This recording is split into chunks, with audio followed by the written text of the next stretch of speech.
they could produce for all those customers, and the associated rates that it would take to develop all that energy generation. In speaking with Steve Rush, he's representing Rocky Mountain Power, and we'll let him speak here for a couple minutes. Obviously, they're a partner with this, so it makes sense for them to share their thoughts on this matter. I assume you've read through the memo, so I won't go into any more detail, but I'll turn the time over to Steve if you want to come up and share. Sure, or yeah, just up front here is good. Say to have the table for you if you want to sit, or where's the food and beverage? Okay, I have a couple of handouts, and rather than start talking and then get to them, what I'll do is go ahead and pass these. I apologize, I did not. I think I handed some of these out, or I had a brain cramp. I'm not sure which it was.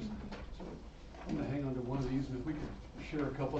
There's nothing too deep on these. I can talk. I think you can keep those at that end of the table. We're okay down here. Okay. What I've got here, if you would take one of those and pass down, I'll do the same thing.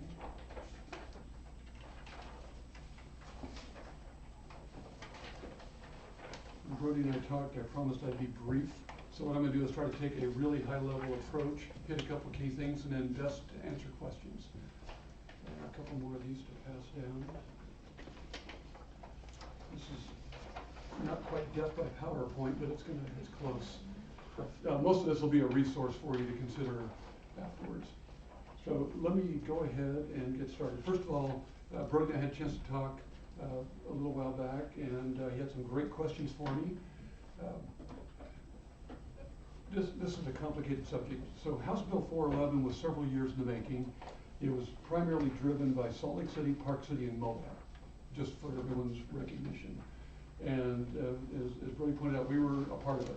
Steve Handy was one of the sponsors on this. And there's a couple things that went a direction that maybe were unintended. First of all, it was never intended really to be for a much broader constituency. Again, there was some communities with strong environmental dictates that wanted to go this direction. And the other thing that came out of it was the opt-out language, and I'll talk real briefly about that. Brody used the word opt-in for the city.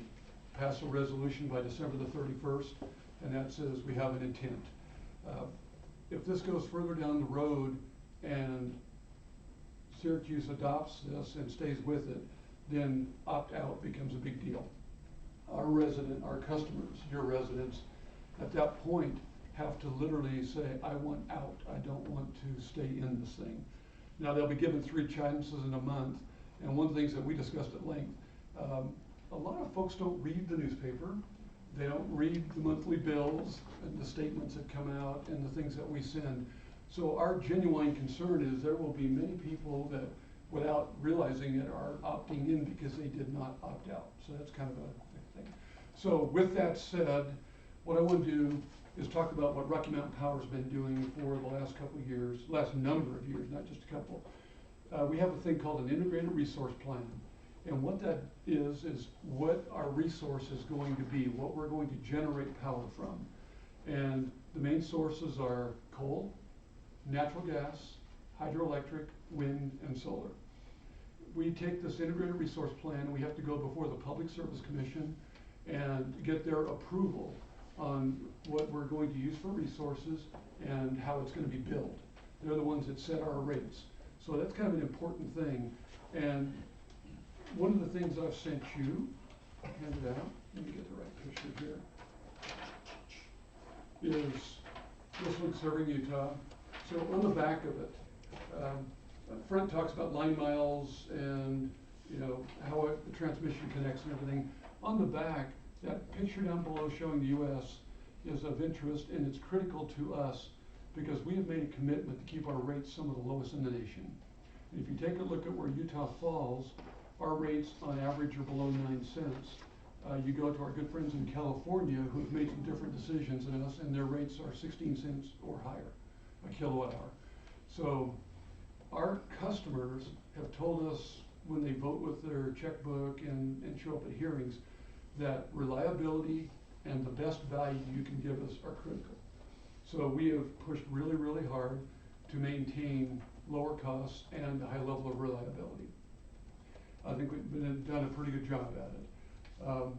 One of the assumptions that is being made by folks that are strong proponents of House Bill 411 of total clean energy 100% is that everyone is willing to pay more. And those of you that have tried to raise taxes or you've been involved in stuff like that, you quickly learn that no, not everyone is willing to pay more, okay? And we see it all the time. When we go in for a rate increase, it's just a reality. Folks show up and want you to do your level best to keep prices low. One of the things that we have done for a number of years, and it's talked about in one of these handouts, and when you get a chance to read it, is we have a number of programs you can buy into. Blue Sky is the most prominent one. You've probably seen a gazillion mailers by us. It's in the newspaper, it's in our monthly bills and stuff like that. Blue Sky gives a typical customer the ability to buy into renewable energy. And we've been doing this, I'd guess, for at least 10 years. I'm not sure what the exact timeline is. For as little as $1.95 a month, you can choose to support renewable energy at a higher level. We're buying a lot of renewable already, but this allows us to buy more. And the participation rate among our customers is, anyone care to take a guess at $1.95 a month or more if you choose to do it? Yes, low. Low. 3%. Yeah. So, and I bring that up just as an example of when everyone says they want to pay more, they're willing to pay more, they don't really vote with their checkbooks that way. So one of the things I'm trying to do is make everyone aware that we are, through our integrated resource plan, and that would be this page right here. It talks about what we're doing to add resource. We are adding more solar. We are adding wind. We are decommissioning coal. And that's taking place over the next couple of years. The plan is the one that's approved to get us there. If we go with House Bill 411 and it's very widely received, then we have to push faster on retiring coal plants. It's just that simple. And we've made a commitment to try to be reasonable about how we stand these things down. Yet, if you take a look, and like I said, when you've got more time, basically this tells you that we've lowered emissions and we're decommissioning plants and we're adding more wind and we're adding more solar. This is to make the case that we're on a pretty good track. And people are comfortable with where we're at. Like I said, we made a commitment in 2017 to hold rates steady for 3 years. To date, we've reduced it 3% in that time window. We'll be going back in and extending that, and that's the plan. I think with that, I'll, Mayor and Brody. Why don't you Yeah. speak to the political side of this thing? Right, so, you know, so in your deciding factors, there's, in the memo, there's 3 or 4 key issues here. One, if we do a resolution, it is legally non-binding. You don't have to adopt the ordinance. It's in the legislation, it's kind of pitched as a one-time opportunity. I don't know that, you know, Rocky Mountain Power may, if this, you know, goes in that direction, Rocky Mountain Power may offer other opportunities. That's, you know, that's up to them. So that's something to understand out there. What is another issue is what is the value of the cost? So, and maybe we could ask Steve, what do you perceive the rates to what are the chances that the rates would increase if the city were to opt in? Approaching 100%. Okay. Yeah. So that's something to consider. That Double. Well, no, not doubling the rates, but the fact that it's been suggested by some that the rates will actually go down because wind and solar are getting cheaper and cheaper. That's not going to be the case.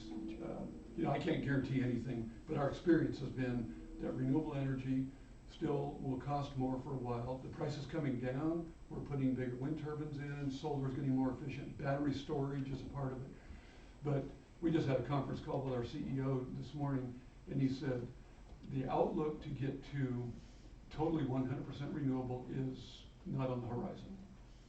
We're looking at there 10, 15, 20 years. Yeah. But we're moving toward that. And the cost will most likely increase. No one knows how much, to Brody's point on this question. There was an op-ed piece from somebody with the Sierra Club a couple weeks ago in the Standard, maybe you saw it. He said, well, it might be 8% or in that neighborhood, and no big deal. Well, 8% with our customers is the end of the universe as we know it. So, but anyway. Right, so that's something to consider in weighing this issue. And then the last one, philosophically, the default opt-in nature of this. So if the city is in, all the city's customers are in, unless they physically opt out. And so there's a philosophical preference as to whether that's something you like. So as you can see from this presentation, Rocky Mountain Power is looking to get more renewable energy generation, and they've got kind of a more gradual implementation of that to 2050. When this was being proposed in the legislature, it was proposed to accelerate that. Essentially, was the intent to 2030 or somewhere around there. So it's sort of a question of like how aggressive, do we need to be? So that's it. And so if some cities opt in and some don't, theoretically then, could I move from city to city and have vastly different rates? Yes. Can an individual opt in if the city does not? Yeah, they already can. Well, I'm just saying, besides, is this a different program than It's a different program. So Okay. If your city does not choose to opt in, you would not be able to opt in at this point. But, But they can still do Blue Sky or. Yeah, so you could make a commitment through Blue Sky. Right. And one of the things that again is in the weeds here, we are redoing all the wind turbines in Wyoming. They're going from 37% year-round available to 51%. Now, anyone that's lived in big, wonderful Wyoming, I worked at our power plant up in Kemmer for 2 years. You think the wind blows all the time, but even in places like Kemmer, the wind is available on a year-round basis, 24 hours a day, about 50% of the time with the new turbines. Solar, 27% up in our part of the world, 37% in southern Utah. That's why we have subscriber solar further south. If you take a look at the Mojave Belt, where Arizona, Nevada, California is all doing their solar, that's where the big projects are. So we have ours down there as well. A couple more questions about the opt-in, opt-out. Sure. If a city were to opt in and say a property owner opted out, and they sold their property, would the new owner be opted in again? When they came in, they would opt in initially, but they would have the opportunity to opt out. Okay, and then the other thing that has not been mentioned, how much is the opt-out fee? Because it was mentioned there's a termination fee to opt out. Okay, great question, and there's a lot of unknowns in that. For a residential customer, let's say Syracuse opts in, and customer gets the first of those 3 bills, or any one of the first 3, and says, I didn't sign on for this, it's more than I expected to pay, opt out, okay? If they do it during that time, there is no penalty. It's just what the bills are for those months that they are in there. But if they stay in beyond that, sometime down the road, and decide, oh, I want to opt out, there's going to be some accumulated cost that goes with that. Now, again, there's a group of folks out there that thinks that's going to be negligible or 0. I don't know. Wait, but accumulated cost, why would there be accumulated cost if they're paying more? Okay, and this is getting into the weeds a little bit, but if the city opts in, okay, you're going to be on the hook somewhere not too far down the road for costs. There's going to be a cost to do the study. And investments in what we're actually using, Yes, right? but initially there will be a study done. Right, feasibility study. Feasibility study, and it'll determine how much interest there is, how much demand there's going to be, so how much does Rocky Mountain Power have to go out and find in the way of renewable resource out there somewhere. And then the next point on that is, what's the actual cost of that resource, and then what does that translate to for a rate increase, depending on how big the pond, the pool is that goes in on that. That's the city's piece of it. Now, if a resident, going back to your question, Councilman, stays in and say, goes 6 months past that 3-month opt-out, there will be an accumulated cost that's tied to this other resource stuff to bail out. So the idea is, go back to Brody's point, you wanna know at the beginning, is this gonna be a 2% increase or is it gonna be a 12% increase? Then you make a decision at that point, am I gonna stay in? And, you know, at some point there's true ups, because there are gonna be a lot of unknowns in this, even once we go out and do the contracting on it. So that's the point, but you will have the opportunity to step off this early on, once you take a look and say, you know, 2%, 4%, I'm good with that, but I don't think I wanna pay 10% or whatever. So you can get out. But if you stay in, there will be some exit costs. So what you need to know from us? So today, the goals are just to get informed on it, and then give us direction if you want this on an agenda or not for December. And So- the agenda would be a vote, yea or nay? It would be, yeah, to vote to, with become- your intent to opt in. To opt into this. So if we would, if our opinion was not to opt in, we wouldn't want this to be on an agenda in the Right, you, future. you have do the nothing. option to either not even allow it to appear on an agenda, or to allow it to appear on an agenda, and maybe it'll pass, maybe it won't. Either way. See, as far as I'm concerned, so first let me say that I have solar panels on my house already, so this won't affect me that much because I don't pay very much. Will it raise my base rate, the $10 that I pay monthly? Should not. There's- I think on this it indicated that You don't you get would, to you wouldn't be in the program at Yeah, all. you wouldn't even be eligible. There's two tariffs on there, and it's a little nuanced, I already won't do it, pretend, but so- anyway, you probably aren't eligible for it. I'm And- terribly upset, as you can And tell. solar panels have been quite popular. But at the same time, I think A that lot of people are already in. yeah, Yeah. so I've already put solar panels on my house, so I obviously think this is a good idea, but at the same time, what I'm not okay with doing is taking something that we have paid good money on, which are these power plants, and then just decommissioning them. Yeah. While I do want to make sure that the skies are clear for our grandchildren and so on and so forth, at the same time, I do think that we've invested in this and we ought to at least get the money out of the investment that we have. So I think that your plan to transition away from them Gradually. is good, and so I'm actually still willing to support your original plan that you guys are planning for the future, and this is just legislation that actually invalidates investments of taxpayers that have already paid for this. So The argument here is, if you really wanna save the world, vote on your solar panels. So I have solar panels too, and so it won't affect me, but I just think it's very odd that this legislation trickles down to cities. Mhm. If the legislators wanted to say, we want more renewable energy and we wanna accelerate that, Then incentivize it. then do some things with Rocky Mountain Power and whatever, Which I incentivize feel it. like we already are. Yeah, but then they can pass on the rates to everybody, but to ask cities to say, yeah, Oh, we think no, our you get to citizens tell should them. pay more, is just odd, and I don't think right. I have an issue with the, opting out, which that should be what should already be, and they should have to opt in. I think anytime that there's a mandate and that a city decides for you a very personal thing with no compelling reason for it, when so many people, just as you've proven, will do it on their own, and that's up to you whether or not you want to do that. I think also, anytime there's a mandate, I have a problem with it. Anytime that there's a trickle-down effect, and anytime that a city makes a decision for its population based on this sort of Someone has an agenda. Clearly there's an agenda, and I don't think that there is an urgent reason to do this. I think that we are seeing that you are already facilitating that, and in a more gradual way. And anytime you pass a resolution, it shows an intent. So even if we were to pass a resolution that left us open so that we could do either way, it's kind of like the marijuana initiative where they said, well, you're stuck with these words when they never were, but the public felt like those were the words that they should have been kept to.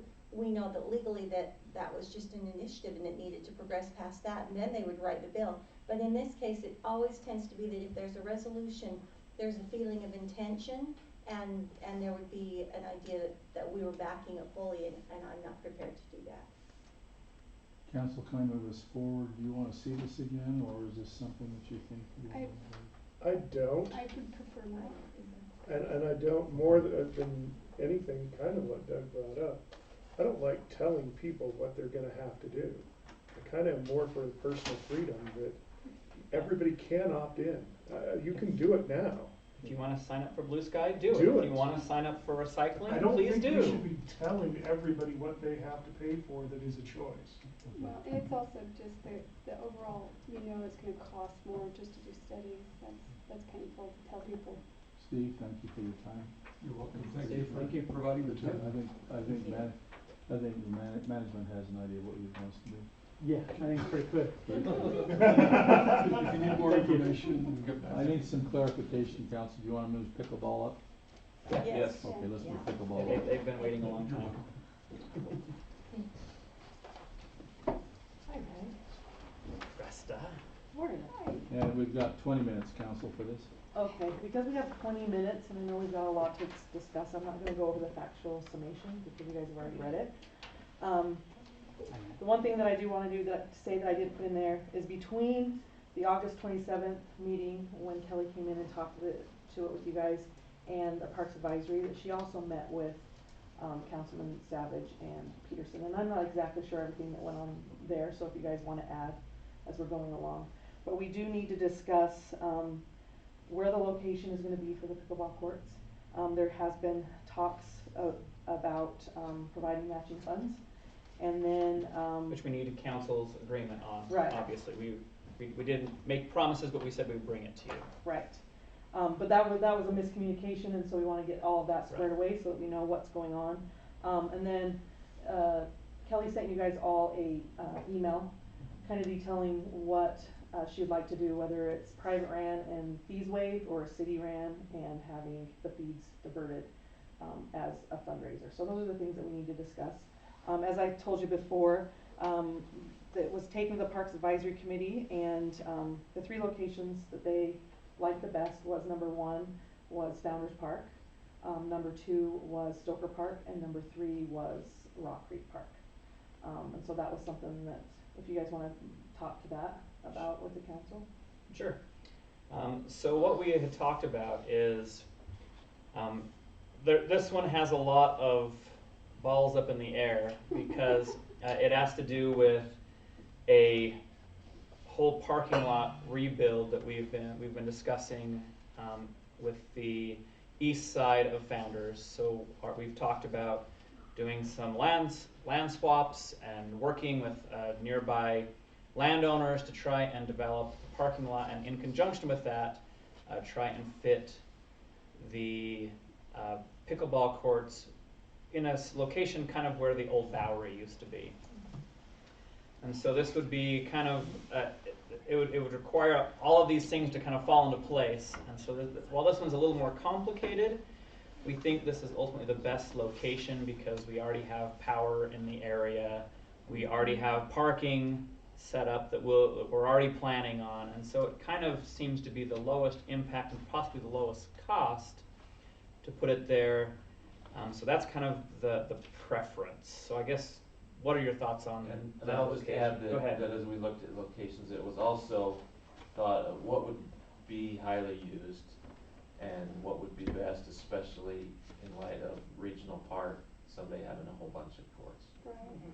And we thought, That we all, center of town Yeah. is a good I thing. also like the fact too that it's, where you're proposing it is closer to a Sort of. busier area, so because I know that pickleball can be a little loud, so it's more away from homes where you're suggesting. I like that. And the other benefit to this area For Pounders.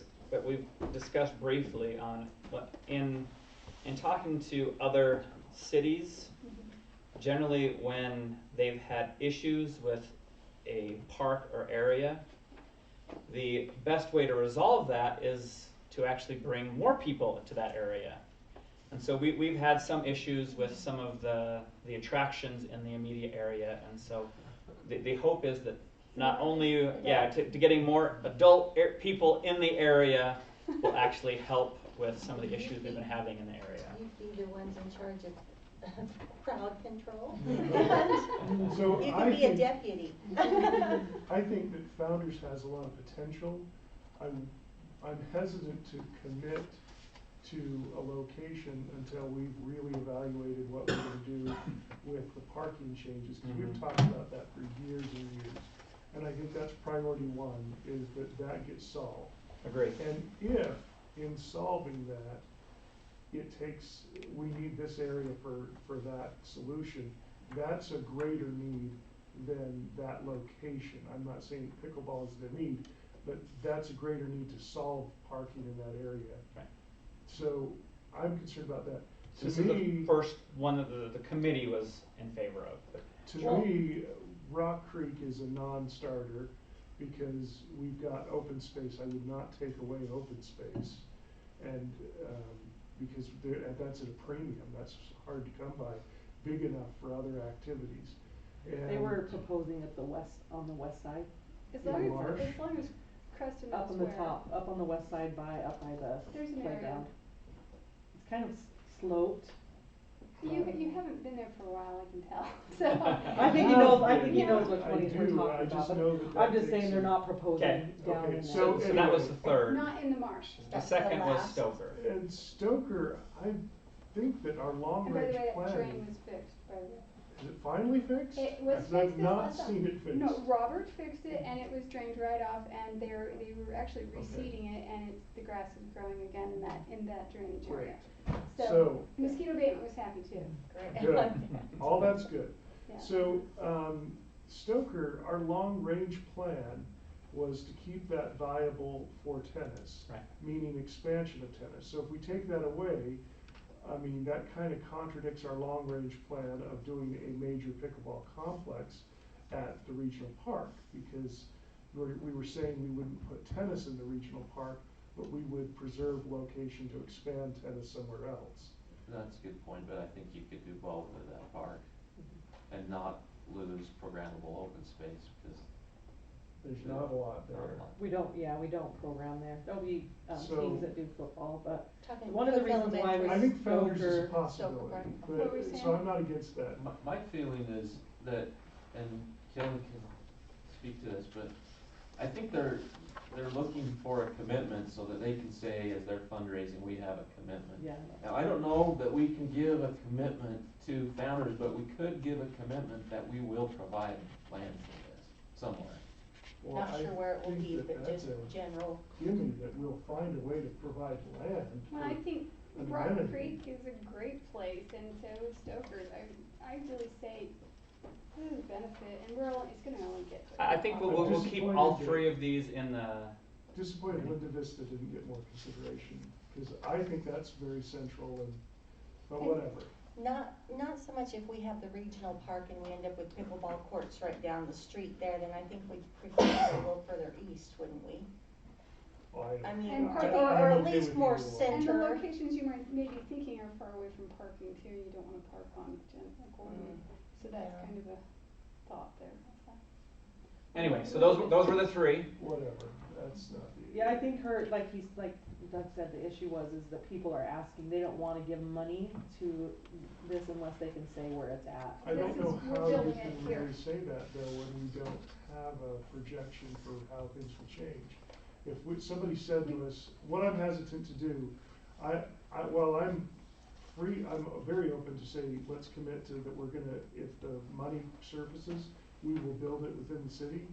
What I'm really hesitant to do though is do what we got in trouble for years ago before any of us were on the council, and that is a pencil sketch was a promise to certain people, and they went so far as to say, the city made me a promise, and it's gonna go right here, and if it doesn't go right here, then the whole, I'm no longer served by this city, you know? It was ridiculous, and we can't do that. We can only deal with what we can build today. Well, and with that said then, maybe we're gonna have to wait on Founders, but I think the other two, you could make a commitment. I think anywhere else you can make a commitment. But I think we can commit You can. to a design that when we do this, You can't commit future councils. No, So no, no, I'm let's say talking that this about like right takes- now. Okay, but let's, we don't have the money right now, so we're not building it right now. Okay, but what if we are able to say, we're gonna pick one park and we're gonna start with that one, and we're gonna put one here, and that's where we're gonna And start. what happens if it takes more than 3 years and the council changes and the new people say no? And it'll work out, I have Well, the no point doubt. is do we really have a right to say But that? you're saying those big what ifs, and I'm saying, we have a partnership with people who wanna help us to build something that the residents are asking for. Let's use Nobody's it and go blocking for it. So let's not put up stumbling blocks, let's pick a place and move forward. I wouldn't say anything set in stone because you just don't know.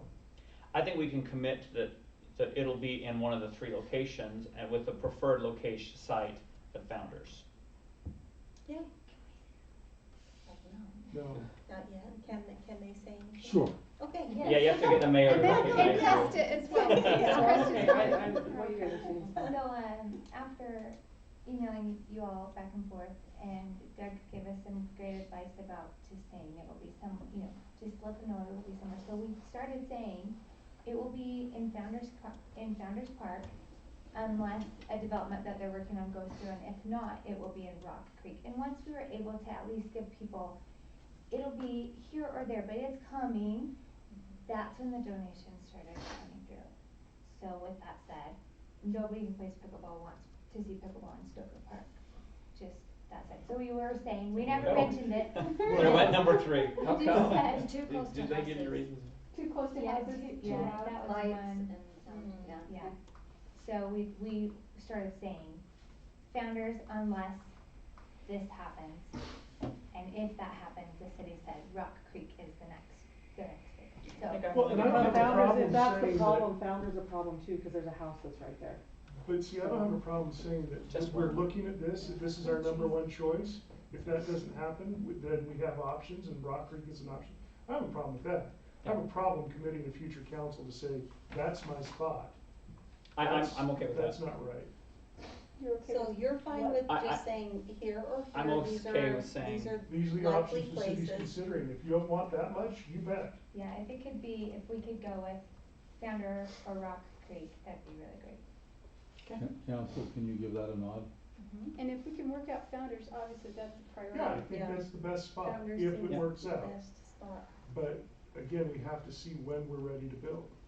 Okay. Krista, what do you think? No, I'm good, yeah, I'm just waiting I'm just And hearing from the council. luckily, we'll hear from UDOT on some of that land, and then maybe we can move forward to I think we've Mr. heard, haven't we? Craythorne for some of that other land.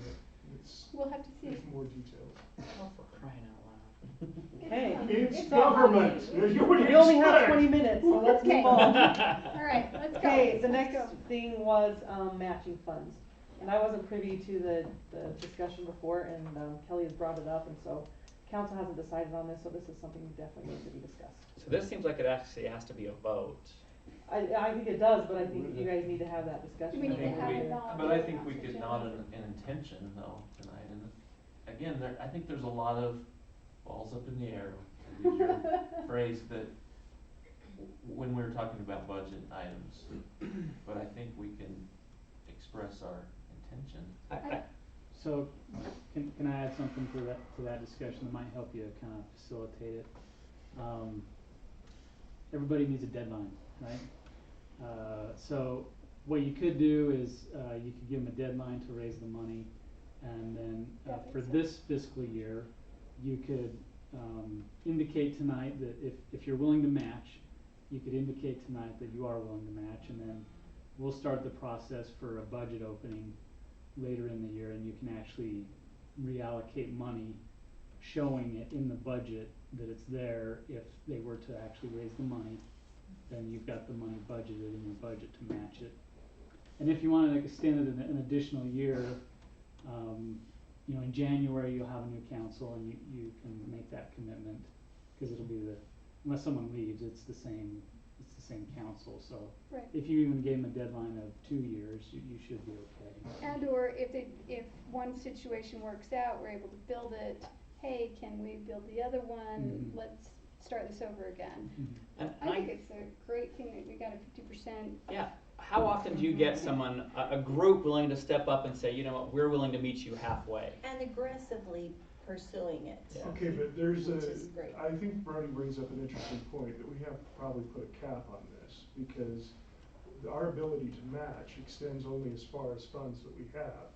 But, you know, if somebody said, hey, you promised us a 50% match, so I got $1 million. If I don't have $1 million to Let's match. give me some nice pickleball courts. Yeah, but I mean, the point being that we have to put a Agree. cap on that and say. And we need to know how many courts we're talking about building to And even how have much an idea of we're- how much it's gonna be. So let me tell you what we talked about in the meeting. Okay. Sorry, Dave, I cut you off. Go ahead and finish. My point would just be that we have to look long range and understand that we have other plans in the mix. And are we willing to cut those off for this? So at some point, we have to say, it's more of our interest to, for example, at what point, if at the point that we've built 4 courts, is it now more of our interest to facilitate the regional park section of courts, because that now becomes tournament caliber and tournament hosting? Or are we gonna still do this 1 or 2 courts at a time? Because, I mean. I think 50% off though is a pretty good deal, no matter where you put it. Just thought Well, on and that's that. a question for what they're willing to do as well, because what if we end up with, what if it takes them longer to raise funds and we end up with a regional park that has several courts, and what if a development approves some courts as well? What if they say, well, now we have enough courts in the city?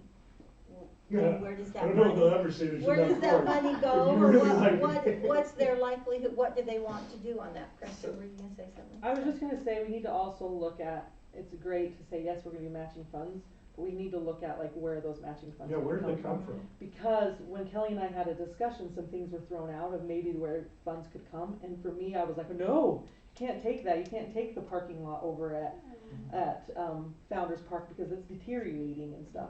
So if we're willing to do the matching, which great, but we need to make sure that before we do that, or we agree here, that we find where those funds are gonna come from, Okay, and where we that's already fair. set priorities, That's we need to fair. make sure those priorities stay, and then find the funds. Mhm. And But commit that's to my her that point. we're There's gonna not find the money. funds. Agreed.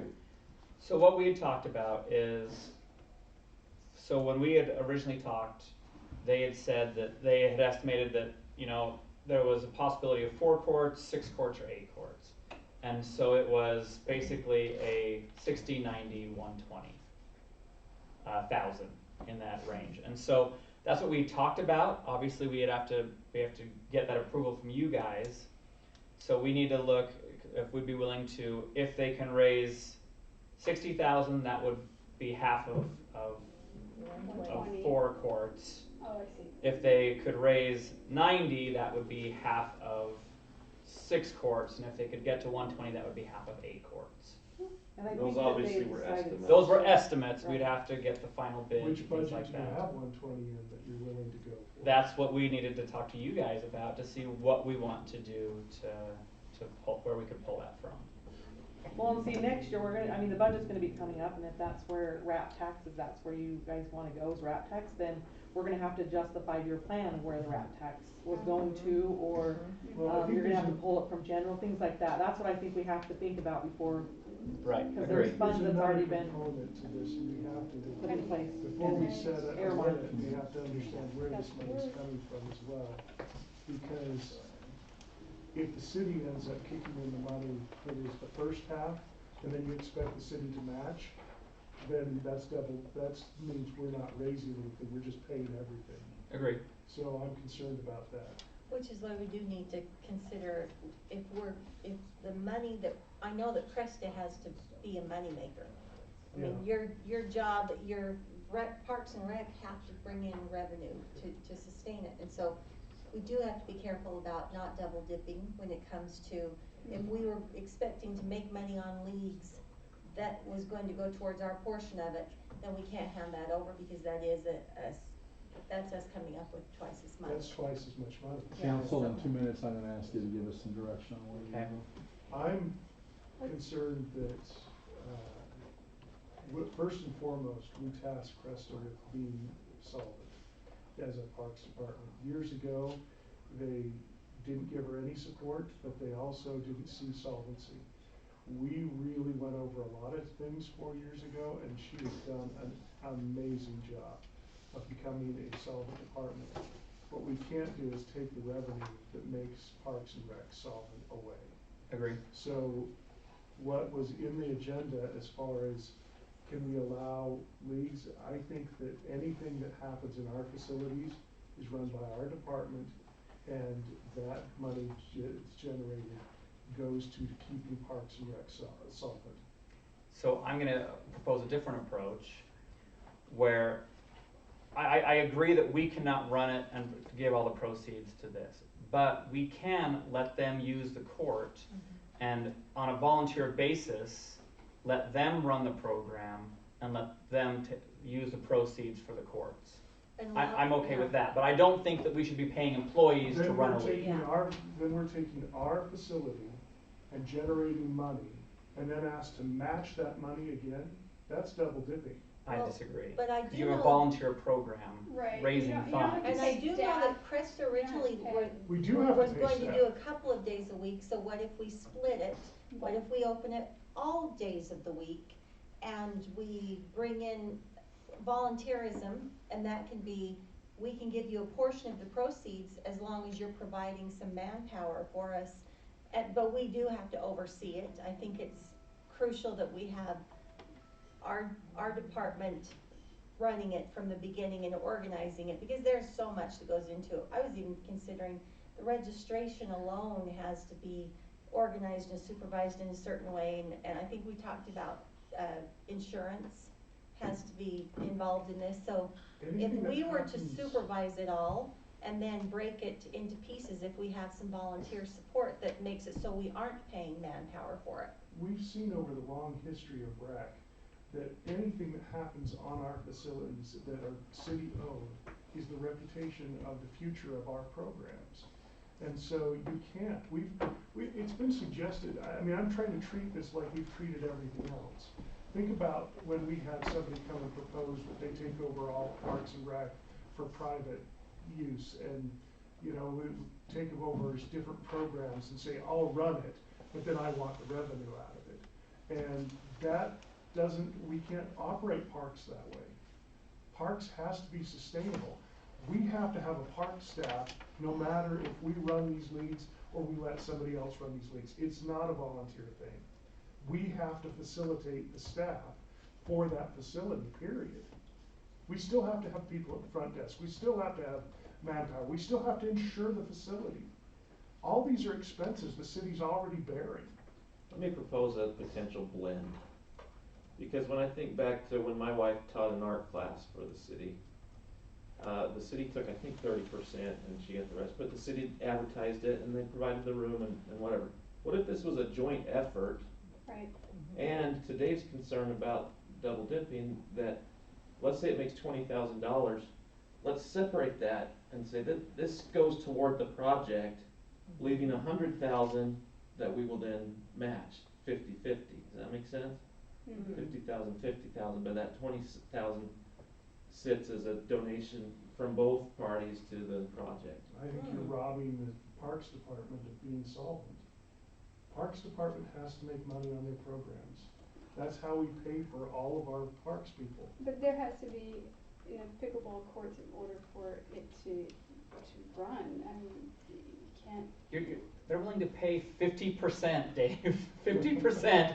I'm not against that. Just tell me where you get that offer anywhere else. I want pickleball courts just as much as anybody else, but I'm not going to do it at the expense of saying, okay, now we can't have what we already program. We're not kicking people out so that you can do something like this. Agreed. That's what's. See, but I wouldn't look at it as double dipping. I look at it as a way to get more of what our residents want. So maybe they don't get everything, they don't get all of the proceeds, but I think if they're willing to run a volunteer program, and it'll be stated as such, that these are private citizens that are doing go ahead. Can I recommend something? You sure can. If you're gonna do it this way and you're going in this direction, I would say we run it like any other program. We run it like Lisa was saying, it's a city-run program. And we get Kelly and her group to help with the volunteering of it. That way she doesn't have to get insurance. Okay. She doesn't have to get that, because I do feel like what Dave It was has to be a saying. city program. If you, cause we're working on getting new nets and dividers and things like that. You wanna start out with your program being the very best that it can be. Not saying that Kelly's not wanting it to be the very best that it can be, but we're able to put the manpower in it in the sense of the registration and helping put schedules together and those kind of things, where we could use the volunteers like you use, like a coach that comes in, where we use with all of our other programs, have a coach come in and help that day set up the nets, take down the nets, help run the programs and stuff. But at the end of it, obviously we can work together to make it run the way it is, but it's. So city if run. there are Chris has volunteers. just mentioned that we're going to pay initial costs like new nets, dividers. These are all overhead that we're bearing as a city. Shouldn't we take money out of the program and at least bring it back to zero before we start Yeah. contributing? So as a compromise, what if at a minimum, the money we would pay the people to actually run the program, if they're willing to volunteer those hours, that time be directly. Those people have other duties. How are we getting all the rest of the duties of a rec center accomplished? No program is full-time, just, not junior jazz. They don't work 100% junior jazz. They have other Yeah. things that they do for the Parks and Rec program. The outdoor programs, they have other assignments. You can't separate this out and say that you're relieving responsibilities of personnel that we already have to pay. Well, I think, Council, in the economy of time, let me run around the horn and see where you stand on a couple of issues, okay? I'd like to know your feelings about the leagues, whether the city should run them, yes or no, and I'd like a cap on what is being raised by the outside organization. I think that we can and seems like we've already resolved the issue of location, right? We can either here or there, right? So if you could give me an answer about leagues and an answer on the cap. Can I say one more thing, Mayor, Yes. before? I just wanna say what Dave's saying is because, and I talked to Kelly about this, before, in all the years, you guys have wanted the city to make revenue, make revenue. And that's why in our deep dive and what we proposed was pickleball leagues, and that's why we were gonna do that in January. So, it sounds like you guys want to waive it and stuff, and that's fine, but I just want the council, and like I said to Kelly, the council has to be okay with sending that revenue and being okay with us not bringing that revenue that's gonna help to pay for the cost of staff and community center and things like that. It's more subsidy. Then That's if we just what say I wanna yes, make sure. how long is this, if we say yes to them running the program in our building, how long is that relationship going to last? Yeah. That's something that you guys would have does to that go decide. until the 50% is raised? And that can be 2-3 years, so. Yeah, I think that's going back to where I say you need a deadline of. Well, and that's what's kind of your long-term commitment too. timeframe. Even when we build these courts, who has the right to make revenue off of this? I think the city owns them. That we can't, if you either have to rent them to provide your own private leagues. I mean, if they want to come in and cover the cost that we have impacted, then they generate revenue on top of that. That's a moneymaker. But if you just say, well, the city pays all the upkeep, it pays all the expenses and all the overhead and the insurance, all these things are legitimate costs. The city is already bearing. So I'm just curious, on that note, because this is something I hadn't thought of. So, do instructors currently teach tennis lessons on our tennis courts? Yes. And, well, And not, do they not rent tennis, them from us? Not tennis instructors, we run a program. Oh, you, okay. We It's run a the youth, city we run program. run a youth program. I don't know that there's any tennis instructors that go out, and if they do, they're not renting them from us. But you do contract. Think like about They'd have to do a soccer contract kids. with us, but I don't know. There are people that wanted to have soccer clinics in our city. Okay, They have to rent the Let me facility. run on the Okay. horn. Corinne, give me your opinion. Okay, well, my first thought is that all of our facilities, whether basketball, baseball, any of that, they had to be built first before we could make any money off of them. So we had to invest first, and before we expected any sort of, breaking even on it. Secondly, the best way, like, for whenever we needed to make some money at the high school, we just ran a wrestling tournament and made buco money off of that. So if these guys can run a tournament and make a lot of money towards doing these things that will bless our community, I'm all for it. Now, under Cresta's recommendation for running the program, I will defer to her advice on the city running the program, if, you know, that's where she. Working with Kelly. Working with Kelly, definitely. I don't see why you'd wanna cut off, good help. Cap on raising money. Cap on raising money.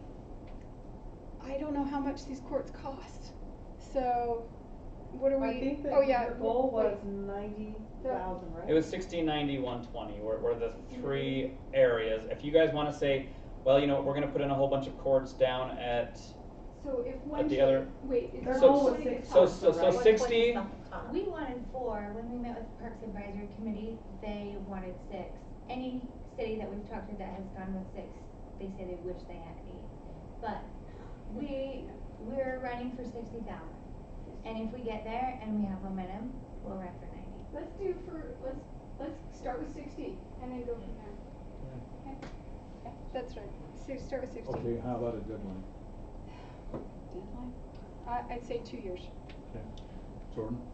I'm actually good with that. So I would like to try and find a way to, I do want our program, our Cresta's program to remain solvent, and so I do understand the need for that, but I do think there are times that we could set aside where we could have, you know, once a week, twice a week, where we could have some volunteers come in, that it would have to be overseen by the city.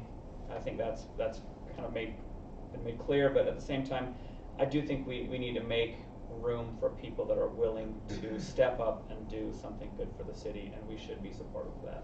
Yeah, do they wanna divert funds? That was another thing. Yeah. Divert funds to the fundraiser. Whether we're running them or not, you need to know if you're gonna To divert like funds. relook Yeah, at if people that wanna at sign budget up for time. these specific Oh. leagues, I think that some portion of those funds could go towards the fundraiser. I would be good with that. Okay. Lisa? I think I'd like to see Cresta's program remain autonomous and have a secondary edition that brings in maybe 1 day a week or 2 days a week, that it is specific fundraising for the pickleball volunteers. So whether that means that and it needs to be supervised by the city, but if that means that we do Tuesday and Thursday, and then every Friday they're allowed to do something, or twice a week, depending on what their volunteer hours are, then I think we can divert some of the funds over to them by saying, here's what we're working with, this is what signed up, anybody that signs up on in your area, you get the funding. But I think we do have to remain solvent, and I think whatever Cresta intended to do at the beginning of this year for next year, that all of that money should go directly into our program. Does that make sense at all? Did that make sense? Cap. Cap, start with the 60, go with the 2-year, Okay. what Corinne said. And if they suddenly raise 90, I would be interested in at least bringing it back up again to see if we can revise that. Doug? I think Lisa's idea might cause undue competition between two leagues. Okay, so for the leagues, I think for at least, and I don't know if you say it's gonna be the next 2 leagues or the next 6 months or whatever, I don't know the time period, but I'm gonna just throw out 6 months. We let this be a joint project where Cresta's overseeing it with Kelly and her group, doing a large part of running it and advertising and so forth, but going through the rec department to make it all work out. And I would be okay diverting the money to them for the fundraiser portion. I'd say 60,000. And I'm okay with the 2 years, but I'm gonna accelerate this and say in a year. And I think in your upcoming budget meetings, you gotta look where you can get $60,000 in the next budget. They can do it in a year, huh? David? Well, I think that strictly for insurance purposes, I don't know how we get away with not letting our people supervise anything in our facility. I mean, if something were to happen, I don't know how we recover from saying that we outsourced. So that's a really big deal for me, just protection of the city. We could lose everything. And so I say Cresta's group has complete control over her facilities. I don't have a problem going even higher with matching funds, but they have to be truly matching funds, not we let the city raise 50,000 for us, and now we want you to match 50,000 on top of that with your money. And that's the way I see some of this. If it's gonna be our program, then she has to, you know, I mean, our purpose in making Parks and Rec make money is so that we can supply facilities that would be exactly what they're talking about. So yes, if we made money, we would want to put that towards outdoor courts and opportunities. We want to put that towards other things, but I have to say that she's done a great job in really improving the Parks and Rec department, and I have to continue to give her that chance. She earned it. 4 years ago, I told Brody that she was stepping up to a big task, and I wasn't sure that she was up to it, but she earned it. And she made her program solvent, and I have to support her for that. I can't go back on that, because if we do, we open the door that everybody else who wants some new something in our city can say, just let me take it over and run it and make money for it. That's not right. That's not gonna fly, because then we're competing. We've had it with comp sports forever. They say, just give us your fields. Let us run our comp teams. We don't care about your rec teams. That's not right. We have rec teams for a reason. We have to let them have first priority with city tax resources. Mayor, can we say something? Yes. So, we're not trying to take anything from anyone. When we suggested leagues, as far as we knew, there was no plans for leagues in Syracuse. And we saw empty courts after open play, and we thought this would be a great opportunity, you know, and brought it to you. And like I would like to mention, like ASO and those other companies, you know, they, like you're saying, they want the money to go to them, but we want the money to go to you and our city, you know, in the form of pickleball courts for everybody to use. So, like, it just felt a little bad when you're saying we want, like, we want for Syracuse. And if we raise $60,000 by the end of the year, how fast can you guys match that? That would be our budget. Well, that's the real question. January. Where does the money come from? I mean, Are we've you got to talking find the a end of place. like December? Yeah, we've got to find a place for that. But also, there's a deeper conversation here too that I'm really concerned about, and that is, where does that money come from? Because this is similar to other people who've approached the city. For example, the Storybook Hollow people that want to build a park. When they come forward and they say, I want to approach your same donors that you're going to for the regional park and get them to divert money to my park, are we crippling ourselves? Probably. I mean, and that's not good. Well, and I didn't ever get to be really part of that. So if you go and say, Decision okay, making. donor that could possibly donate $1 million here, I want 50,000 here, did you just shoot the city in the foot? Because I think you did. Council, as we sit here, what I've heard from the majority of you is a cap at 60,000 for 2 years for them to raise. What I've heard is in location, for predominantly Founders Park with a second at Rock Creek Park. What I've heard here is that somehow Cresta needs to be involved in the organization of those leagues. And the majority seem to think that there might be some revenue sharing that could be done. Am I missing what the majority have said? I just clarify that you want it under the city's umbrella. Under the city's umbrella, yeah. I want to be clear. I want to see this happen, but I really have to see the big picture of the city. I don't want to cut off our 16 court park for 2. I don't want to kill the long range plan because I have to have something today. And so I'm looking at the big picture here, and I'm saying what gets us to the greater good. So I'm not against building. I want these done. And any money that's raised, great, that's awesome. And I would be more than happy to do all that I could to find a way to do that.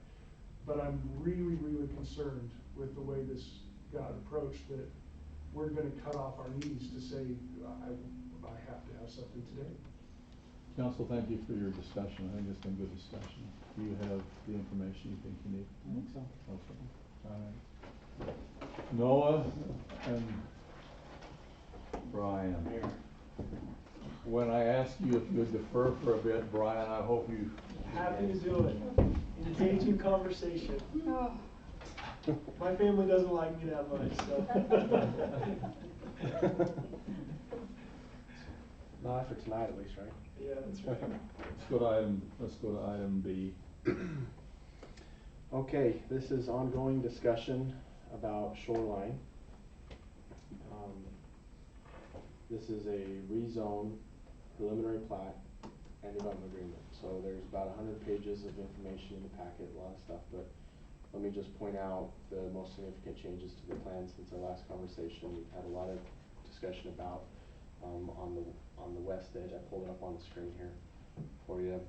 Around Epps, there was a road that kind of just serviced a couple lots. Yeah. So they've created a cul-de-sac based off of your recommendation, and then those two remaining lots are really big. They're like 0.7 and 0.6. It's gonna be premium. So I'm sure the Epps appreciate the, now if you count them, there's like 4 lots that's around there, depending on what happens with the Tucson, so far fewer lots for him.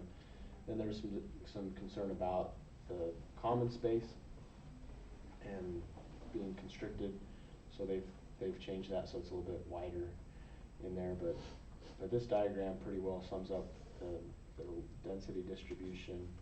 The darker red are the smaller ones, and up to the light yellow is the largest lots.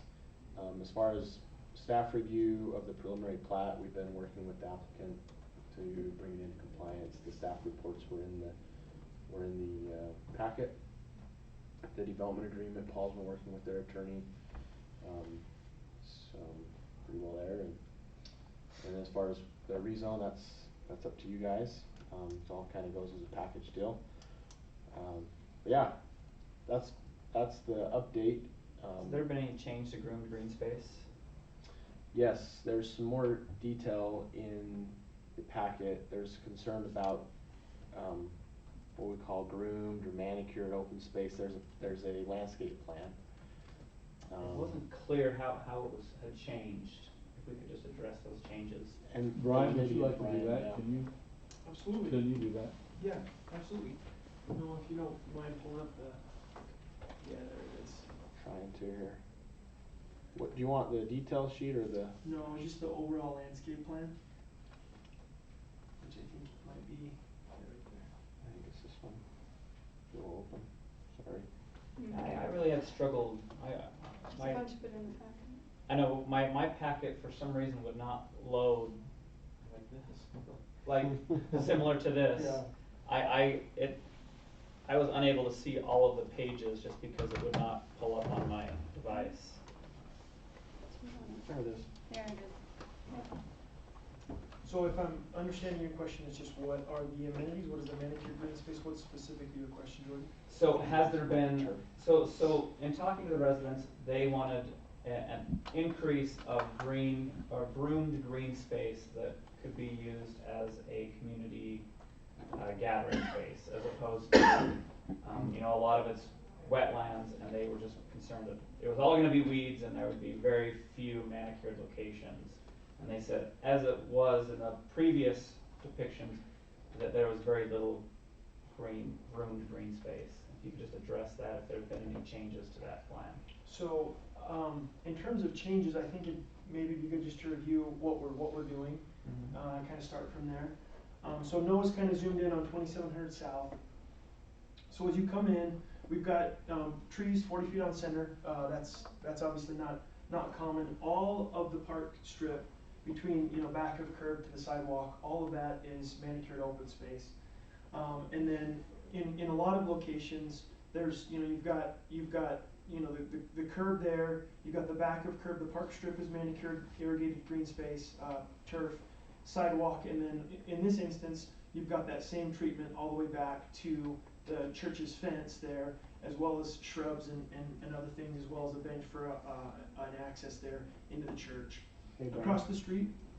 Sorry, can I just point something out? Absolutely. That if you're not accustomed to reading, AutoCAD plans, the hatch, and maybe you guys already know this, but if you look at the cross hatch, the checkered, that's grass. That's the turf, yeah. And then the dotted, that's what some may call weeds, but we'll leave it at that. Natural grasses. Yeah. Natural grass. So is there actually a Wildflowers. running stream in this location? Yeah, well, it's irrigation water. Okay. And it has to be there. So because- it's a, yeah. And it's open? it's a canal. It's open, yeah. Oh, it's open. Yep. So Yep. Babel Brook. So, so we've got the stream there, and then up to the stream, we've got, manicured green space, the same, it continues further south as you move south. As you move south, Noah. This is kind of the location in the plan where the equestrian trail comes all the way over from the county's riding facility, comes through here, ties in here, crosses the street, crosses the street this way, and then comes down this way. This plan, yeah, anyway, they would connect up that way and then make it all the way down to 3000 West. So this is a detention basin, so there is no manicured green space here. As you zoom up, back up to the top of this lot, obviously all of these homes will have requirements HOA from an HOA perspective to have green space, so those will all be green manicured areas. And obviously all of the park spaces as well will be green and manicured. Sorry, Noah, can you just zoom up one more? Yeah, so this is probably the largest area that has green space. It's probably roughly the width of about 2 lots, so probably about 75 feet, and the depth is probably about 120 feet deep. So that's probably the biggest green space, with the exception of the clubhouse that we've got, which is also a fairly significant space. And then we've got the pickleball courts with the turf there, turf in this location here, turf fronting the road there, turf fronting the road all along there, and then this is the clubhouse area. So this whole entire area would be manicured with the pool, the top lot, the parking spaces, the changing rooms, a fenced area, trails connecting throughout. As you move through, there's a couple of spaces here. There's a green space that's roughly the size of a lot here, green space here, as well as you move further north, there's one here. And I think there's one more up there, Noah. Yeah, there's one more right there. So all of those are spaces that are irrigated, and then all of 2400 West, there's a 10-foot trail right next to a 6-foot equestrian trail, right next to a large park space with trees and shrubs and all of that as you come down 2400 West, as well as per the city ordinances, you've got a kind of a precast fence. And then you've got some along 3200 as well. And there's As far as a area for someone to play park, there is less than a quarter acre. Like if someone wants to go play frisbee or soccer, the biggest field is 75 by 120, which is less than a quarter of an acre. That's correct, because everybody's yard grew. I understand that. They have their Yeah. yard. But there's no community space. There is no But that needs community. to be really clear, Yeah. that we took the community space out and added it to individual yards. Yeah. this is another large true. turf area as well. Those are amenities that had to be No, transferred your somewhere else. personal property is not an amenity. No, No. the By green definition. space, the Mhm. open community frisbee park, you Because think the residents wanted would have larger been there, yards. has Okay. now been absorbed. So I'm okay with that on the condition that we provide them an alternative.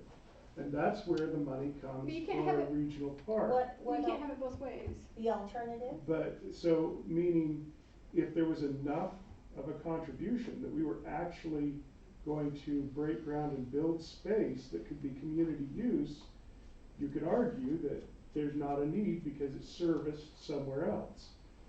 But if it's not serviced here or there, then it's not taken care of. The problem is with that argument though, is that the residents wanted larger lots, and in their own words were, they're not gonna be playing, they have nowhere to play, they'll be playing in my pasture, and they're gonna be causing all sorts of crime and vandalism if they don't have a yard to play in. So we give them a larger yard, oh yeah, there was a guy who did, I wrote the notes. So, but it was probably a planning commission, you know. Okay. Anyway, but nonetheless, is that as the larger yards expanded, then you took away the open green Just space. so we've all been very cognizant of, and the developer has too, of the adjoining neighbors. But in the end, with all due respect to them, this is not their neighborhood. It's This true. is an HOA that is paying for, people are gonna move in there because they feel like the amenities are great. So I guess my only thing is, because the thing is, I think you want our honest opinion. I hope that's what you want. We hope. I've had it about 15 times, but I'd love it again. So for me, I actually think you went from one extreme to another extreme. I think you actually made this almost not dense in some of these areas, and I think you went to the other extreme. I didn't expect you to take out as many lots as you did when you went the other direction. Can I ask a question? Let me finish first, and then absolutely. I thought you were done.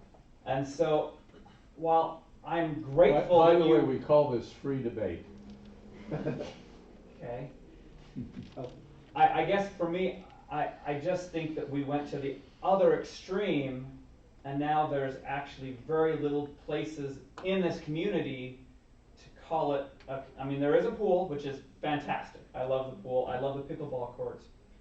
I just think we went so far to the other extreme that now we're saying all the yards of the green space and everybody else, go to the pool or play pickleball, or you're kind of out, or go to a park. Actually go in your backyard. Yeah, go play in your backyard. So what is the appropriate amount of turf in your mind, Jordan? I mean, is that like a half acre? Like what checks the box for you? That's what I was gonna ask. So for me, What is that magical number? it's somewhere where someone can play a frisbee What or does that mean? a soccer field, How big a is small that? soccer field. How big is that? How big is a soccer field? It's a half acre. It's a half acre. Okay, then I guess a half acre. Right now we're less than a quarter. And so for me, I just want to see enough that someone could play soccer, because for me growing up, I loved to go down to the park right next door, and we would play pickup games of football. It was just fun. And here there's not really a place to do I can that. guarantee you there's plenty of places to do that. When you look at 115 acres on a page that's this big, it's hard to kind of conceptualize what that means. There are plenty of places on this plan, but if the half acre is what checks the box, I feel like from one extreme to the other in your explanation isn't accurate for what the plan shows. But if the half acre checks the box, then and you feel like that's what the residents are looking for. So that hasn't been part of our conversation with the residents, but So they actually had a gathering, and they brought me down there, and they said, we think that they are much happier with this.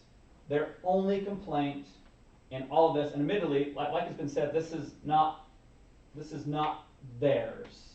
This will be better than what they have. Although some might argue with that. But for them, the only thing they said, and they were pulling up plans from other cities, and they said, here's some of these RPCs from other communities.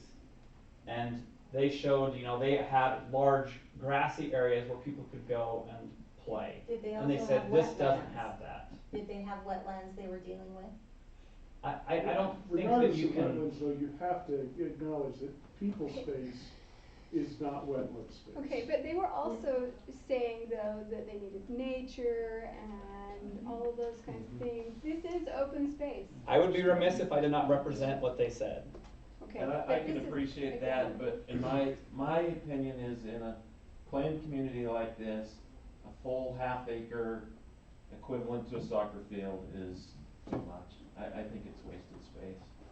I don't think anybody's putting together a whole soccer game or football game. I think they want some place that they can go throw a football, and this gives them that. So as far as I think what we're probably seeing is some regret that we took a fantastically planned community with some incredible amenities, and because of the requirements of whether they were entitled to them or not, saying that, no, those lots must be bigger for us to be happy. Because of that, we forced the developer's hand into absorbing all of those amenities that were so appealing to me And now we're regretting that those things have been removed.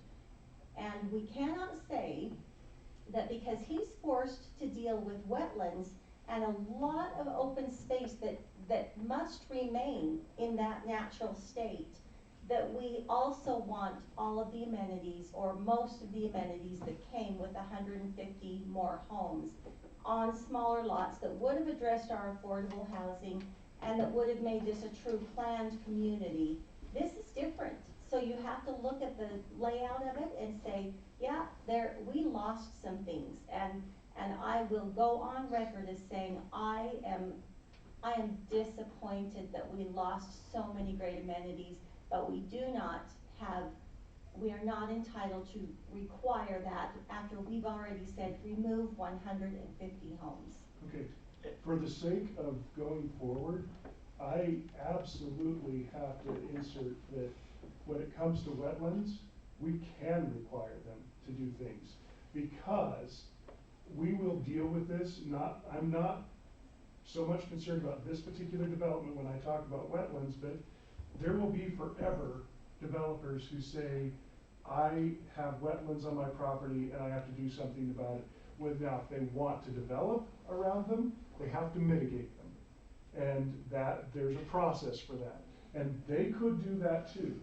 So to say that they can't touch them, that's a choice that the developer is making to not mitigate the wetlands. Now, I'm not saying that it's the better choice, that to go and try to eliminate them or do all the draining and stuff that's there.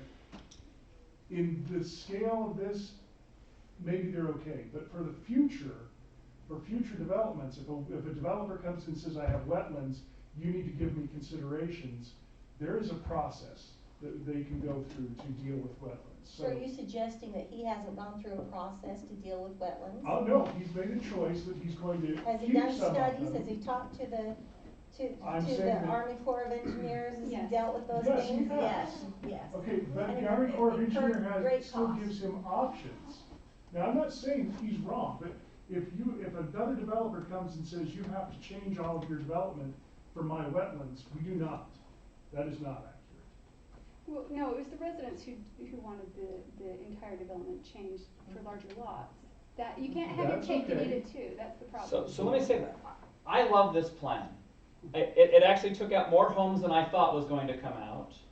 But at the same time, the only complaint that I've heard on this is they wish there was just a little bit more area that they could play. To Doug's point, that's kind of their problem, not the people who live here's problem, because They don't live there yet. But yeah, it's not just those people. I understand, but to be fair, what he's done is he has mitigated the size of encroachment on the neighbors who have already established a different kind of neighborhood. And to that, I give him great kudos, and I support it, and I'm okay with that. I don't have an issue with that. For them to tell other people what the amenities are supposed to be in their neighborhood, I don't really know that that's their right, because I think that's kind of out of bounds. You can say what you feel like they should be in your neighborhood, but once they get into the other property, I'm kind of less sympathetic, because it's not, I mean, for me to tell my neighbor what kind of jungle gym or what kind of garden he can have, that's his lot, not mine. Dave, do I understand then you support more of Doug's position that this really is not the neighborhood decision about space? Yes. Okay. But what I do want to say that I still have an issue with, and I don't know, I told you this, Brian, and I just don't know that it's solvable. Yeah.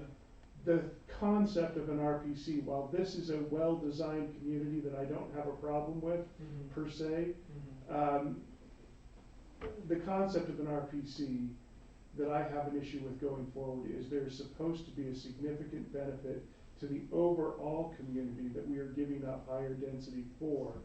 And I think that's lost because we gave up the density. Now, again, this is kind of a problem, because how we solve that, I'm not sure, but I would hate for this to become the example to say future RPCs don't really need to have a significant benefit to the community because we didn't make one here. So the concept is there really needs to be one, we have only done this once. The concept of gaining 50 acres for a park that we could never afford, to me, checked the box. The people everybody else got something out of this in turn for a concession. I don't see a significant enough concession or a return to the greater. I don't know that it works out that way here. As far as direction to the developer, I'm trying to glean from the conversation, I'm hearing, about the larger grassy open space. That's the only comment I have. And as far as the administrative ordinance side and determining whether or not the rezone should happen, as part of that is determining whether or not this meets the ordinance, where the part of the ordinance that says that to be counted as a common space, then it should have amenities. And so that's what I need Natural grass to is know if you relevant. guys all think that this is meeting the ordinance as far as and he's made an effort. Remember, we had this conversation last time, like what's a common space, and I said, well, it needs to have amenities. And so he's gone through and he's added trails and benches, and he's provided a variety of grassy spaces in some of them don't have it, some of them do. And so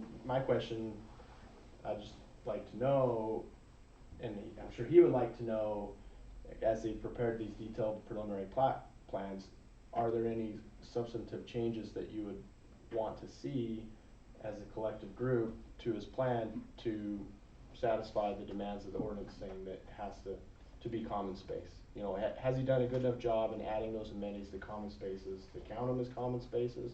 Or if no, does he have to add another soccer field, half acre something somewhere? Or that's my question that I have. Let me jump in there and survey you on that question. Corinne, do you feel this plan meets the ordinance? I think they've bent over backwards to try to make this work, and I say bless them. I'm actually going to echo that. I think the developer's done a phenomenal job. The only thing that I would like to see is just a little bit more of these areas that I'm not asking him to give up any lots. If there's just some way we can find an area to increase some of the groomed grass, I'm good. Okay. Turkey Bowl's coming up. Lisa? How are we thinking about?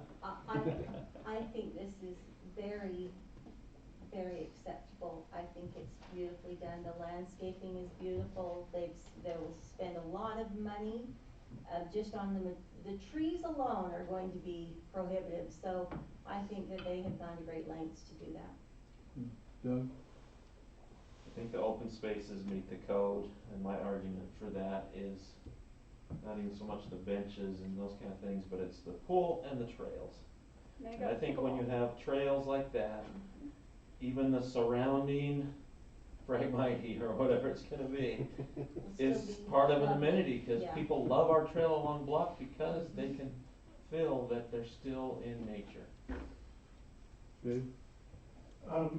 I don't have a problem with the community as designed coming into the city, but I don't think that it meets our code for two reasons. One, I don't consider natural, leaving an area natural, a usable common space, and I don't think that it meets our code of a considerable contribution to the city. But there's still the fund going to the park. And I'm not against that. I just don't feel like it meets the code for that. But I'm not against this development as it's designed. That's not my concern. My concern is that the intent of what the language for those two items was. Can I ask a little bit more clarity on that? Go ahead. Mayor, is that okay? Yes, sure. So I pulled, because I want to make sure I'm understanding what you're referencing in the ordinance. Yeah. I think Noah kind of hit on one, which is how do you qualify for common space, which then avoids the in lieu fee if you're not hitting the 25%. And then the other thing, I just pulled up and went through the RPC zone as well. And as I read, I'll just read it really quickly. It's just a quick paragraph. It talks about the purpose and it goes through a lot of detail, but the purpose I think is important because I feel like we've checked the box on all of these issues above and beyond in some instances. But it says the purpose of the zone is to maximize the development quality of large tracts of undeveloped land that will afford opportunities for a more cohesive design and well thought out development pattern that may occur with smaller acreage development projects. So in my mind, a big Check. check. I agree, check. The intent is to create neighborhoods that have resilient property values. Again, my opinion, neighbors Check, may I'm not okay. agree. I can argue with you. Okay, demonstrate superior architecture. We have, 40 pages of architecture in my mind. Provide a variety of housing styles and designs for young and mature households alike. Big check in my mind. Provide areas for social interaction. So it doesn't go to the detail that you're talking about, but in my mind, check. They are safe and family friendly. Check. And increase the health and wellness of its residents by providing amenities and open space that encourage active lifestyles. Period.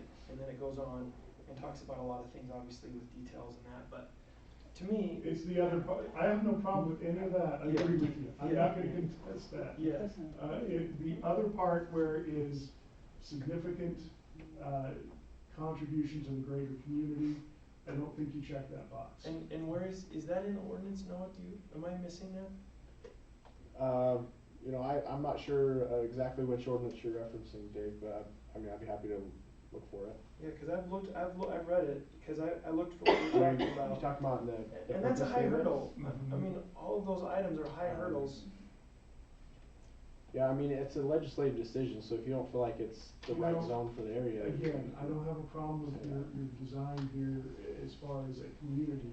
In fact, I like it more. This is why I like having an RPC zone. I like it more that you've developed over a course of 100 acres, a variety, a better planned community overall. That was the intent of this kind of community. I don't agree that the common space can be counted when it's not developed, the left natural. So then do So you Dave, think- let me put this, I think bluntly, he wants to know if he comes back, if he's gonna get a yes or no vote, and I don't get a I sense told of what you you're where- saying. I told you where I land on this, I have a problem with those two issues. So right now, you wanna hear that I'm all in? I would love to be all in, but I'm not yet. Okay, I'm gonna call discussion on this, and council, I'm gonna place this on the agenda for a vote in our December business. Okay, thank you. That's where we'll make the decision. All right. Brian, do you wanna talk about, are you talking, or who's talking about the easement, the MOU? MOU? That would be- That you? yeah. Brian can fill in all the holes that I'm gonna leave though, and Paul.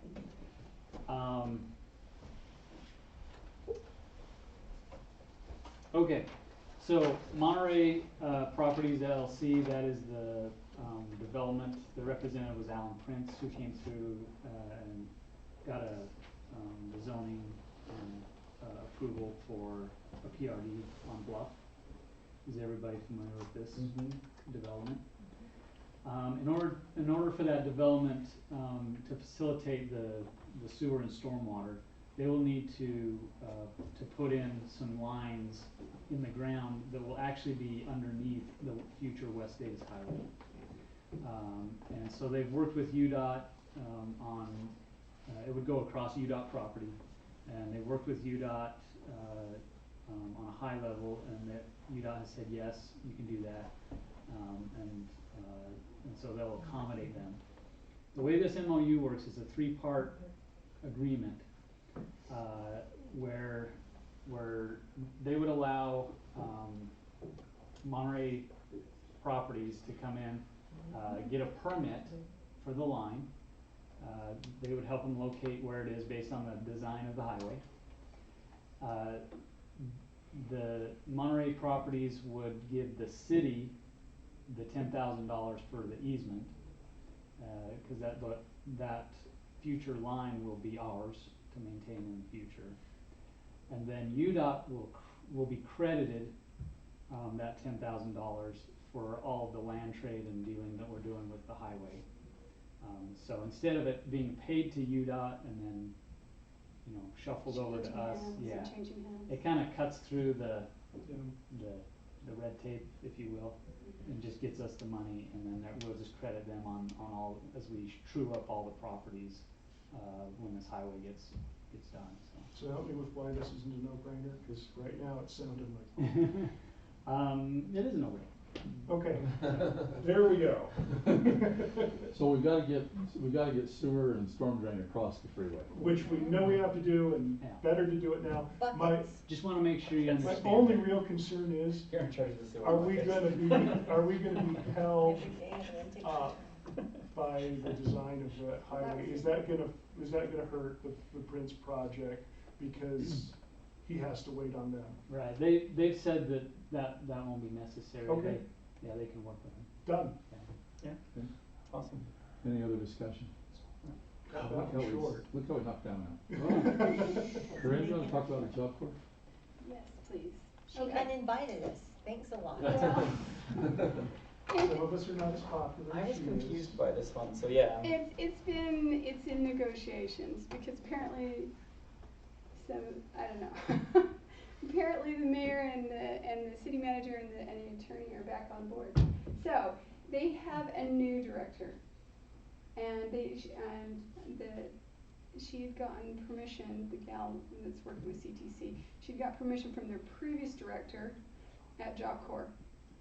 And so she had to start over again for this. And the whole idea is to introduce people who are in uniform, who, with their student population, they have a certain idea of what that means.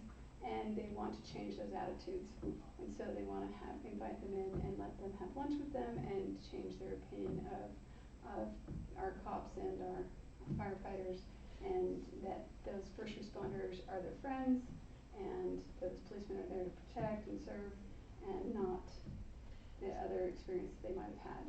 Yes.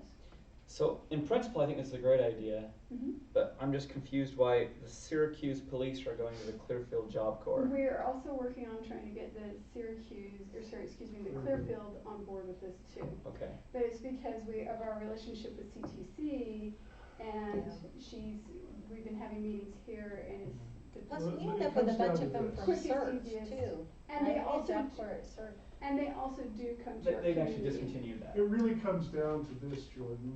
Ours are much more presentable. Oh. Isn't that right, Chief? Well, at least one of us. Well, like I say, in principle, I think this is a great idea. It just feels like this is. It's because there's going to be interaction with both of those communities with Job Corps. It's not necessarily just, because they're located in Clearfield, because they're really on our boundary. And so I think it's a really good way to. We actually own some land. We're invited. Area. They're invited to come to lunch. There's no And commitment of it's great. resources other than None. an hour of their time. Yeah. Yes, Yeah. and it's free to them. And their lunches will be provided free. Now, I'm assuming the And- police are actually on the clock though during this time. Well, So I mean, there is some commitment of They have to- resources. they Either way, they have to eat, sometime. right? Right. They So- do get to eat. But anyway, I don't know exactly if she's even sent me a menu, so they can pick what day they want to come.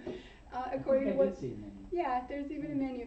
I'm gonna need to nail down what times, more specifically, but it's really gonna be show up and have lunch with some students who could use some interaction with some authority figures.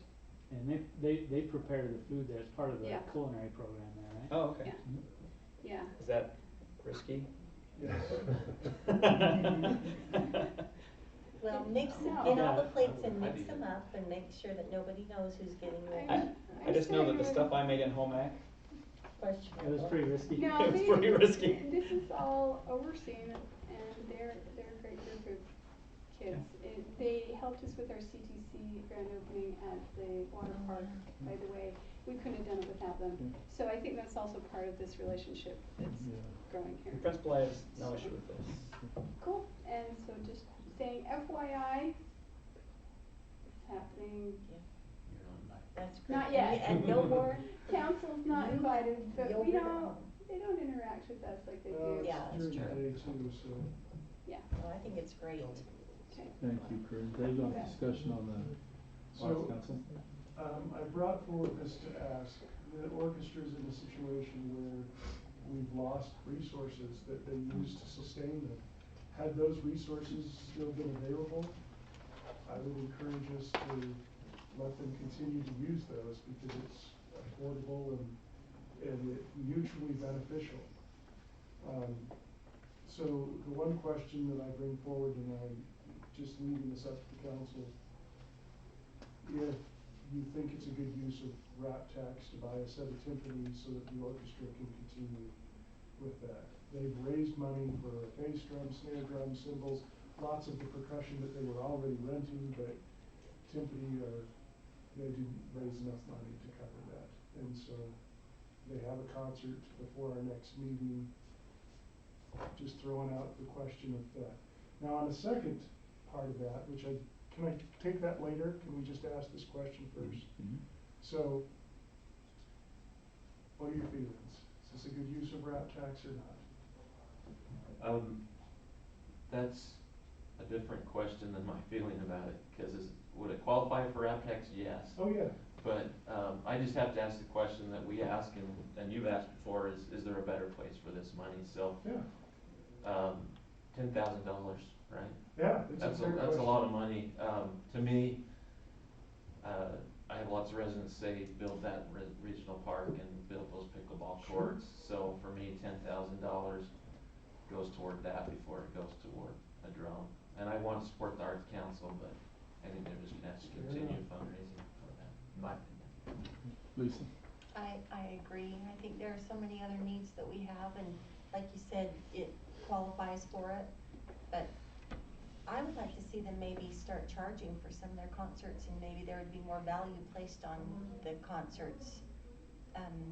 People would recognize that there's a lot that goes into it and would be willing to pay for it, and that would raise funds quicker for those instrumental needs.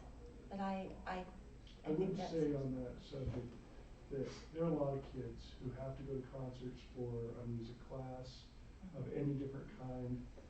They provide these free of charge, and that means that kids who can't find their way to other activities at least have this opportunity in the community. Some of the music educators in the area have been eternally grateful that there is this local orchestra that continues to perform, that offers them that chance. While there is one in our community who does not, and was a very vocal part of trying to get Davis School District to lock us all out, because it feels like community orchestra isn't up to the standard that he holds. But every kid can't afford to go pay to see the Utah Symphony like he would like. So this is a part of their mission, is to continue to provide free cultural opportunities. So that's why they rarely charge. They've only charged when there's been a guest artist that the guest artist had to be paid. That's the only time they've charged admission. So that is part of their mission statement, is all. I understand. And that helps them get great grants from other places. Because They they're do non-profit. operate, they do operate as a nonprofit. That's good. So, yes or no on that? No, Okay. not that much. Jordan?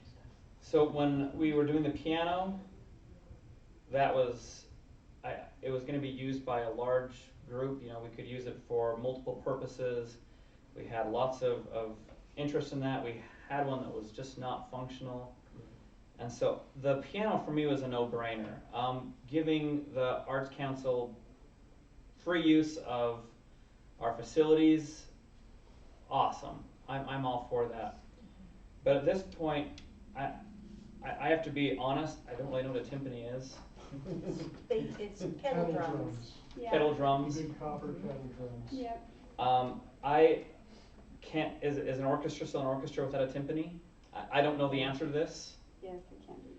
And so I guess for me, while I would love to support them in this, I just see that the timpani is such a limited use item that I have a hard time justifying $10,000 of rap tax money that, again, we're talking about pickleball courts and regional parks and redoing parking lots, and this doesn't seem as high a priority as some of those assets.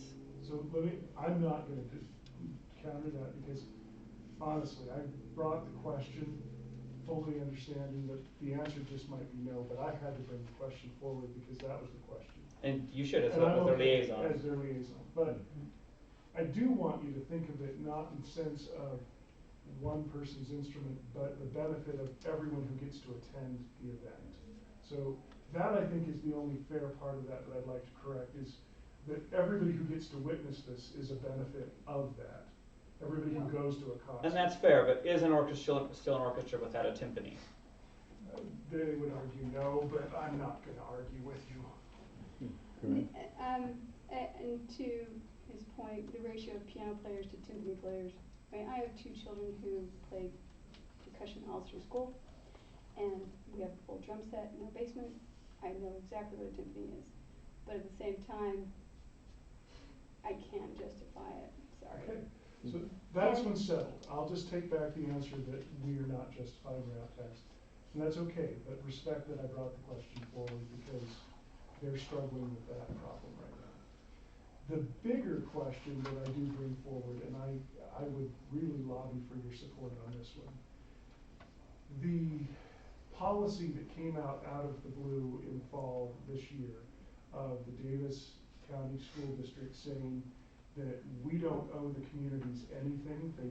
They are not welcome in our buildings. They do not have any rights here, that we will rent to them on a only when we must basis. So, Do you know where so the they're basis talking of about this public came buildings, from? right? Yes, they're What- public buildings. Okay, but wait, what were the complaints upon which this decision was made? Because was it somebody who messed it up for everybody else? Yes. So, let's fix the problem. I mean, So, I mean, I could give you a whole history of how this evolved. I don't want the.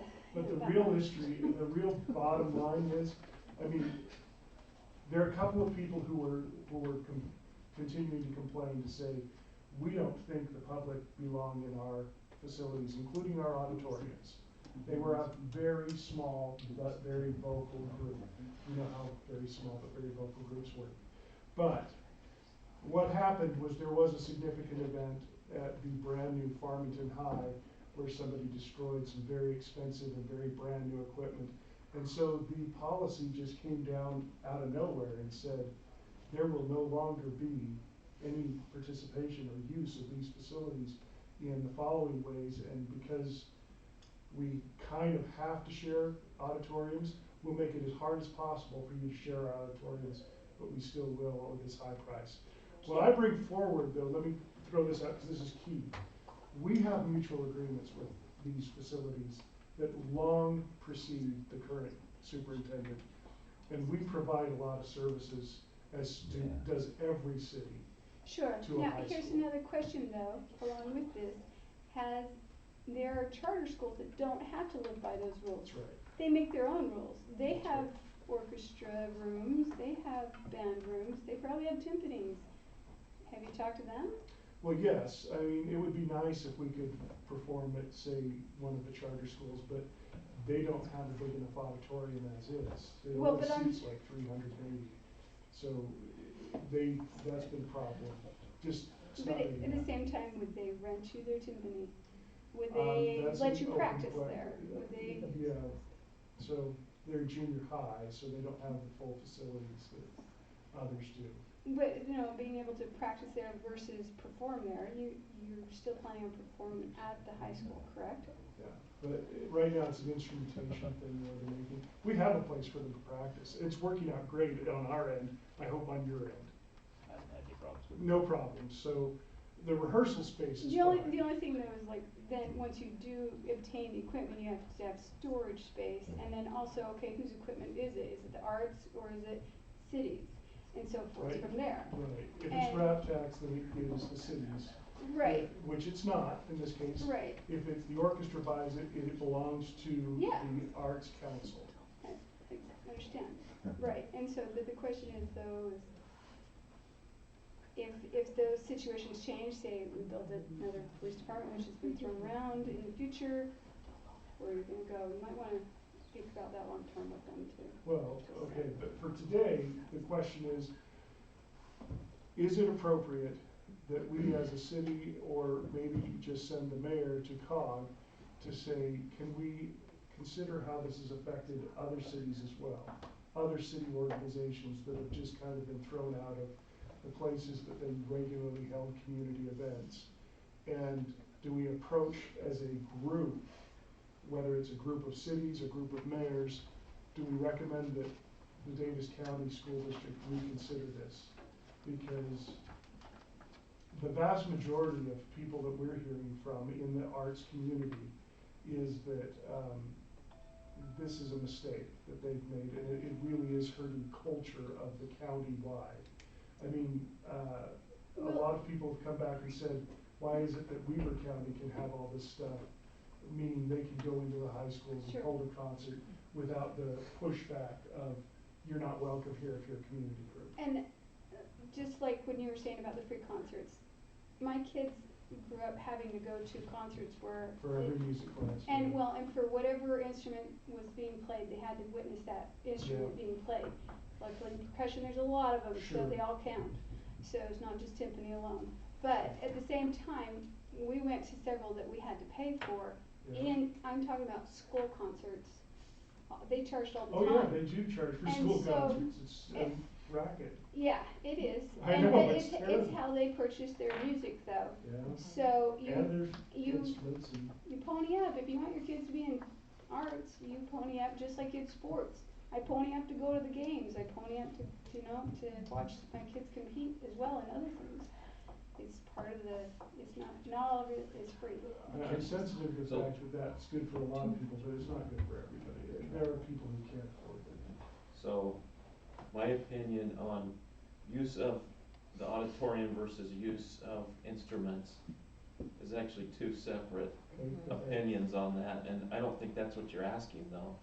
My opinion on whether we go for, I would never want us to sign something and pit us against the Board of Education, but I don't see any problem with the mayor going to other mayors and saying, has this been a problem? Let me do this. I can place anything on the agenda at COG, and I'll place this on the agenda at COG, and we'll have a discussion.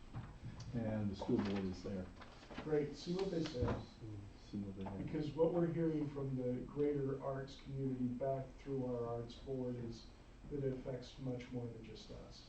That there are other communities that have started different organizations but now find themselves without a friendly partner in the local school that they used to have. It might be something, Dave, that we may not get on the COG agenda till January because of the time of the season it is, but I'll put it on the agenda and see when we can do it.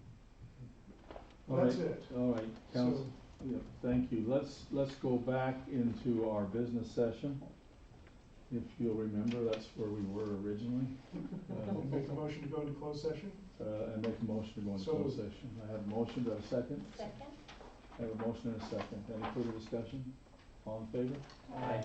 Any opposed? As you showed that was unanimous. We're now in closed session. We'll have to throw everybody out, but we'll leave who we need here. All right, Steve, Krista, Noah, You don't have to throw anybody out. Brian. They're running. Happy Seahawks fans. You're gonna say those people are excused. Between $5,000 and $10,000. You're going into overtime for the second time in a row, Steve. And this year. Hopefully a better outcome. So it can be